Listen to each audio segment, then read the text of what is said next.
और मैं हूं अरूज फ़खर। शामिल करेंगे न्यूज़ हेडलाइंस। पंजाब में मानसून का चौथा स्पेल, मुख्तलिफ शहरों में बारिश, लाहौर में काले बादलों का राज, हल्की बारिश से गर्मी की छुट्टी।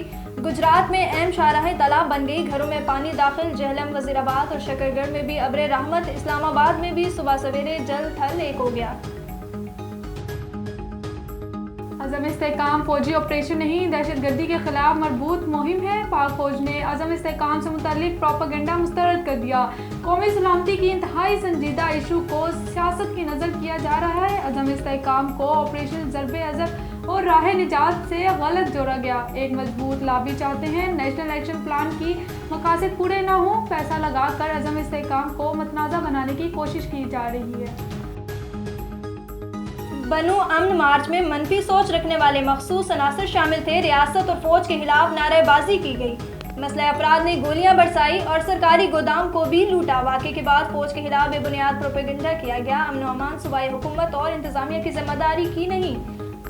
सियासी जमात अपनी ही सूबाई हुकूमत के खिलाफ क्यों एहतजाज करा रही है?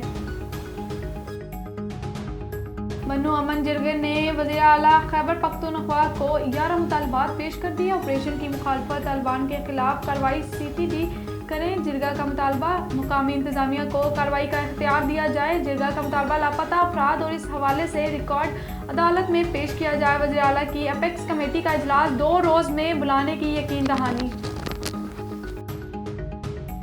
न्यूज़ स्टूडियो से फिलवक्त इतना ही। मज़ीद खबरों और अपडेट्स के लिए देखते रहिए A1 TV। A1 TV, सब पे नजर, अंदर की खबर।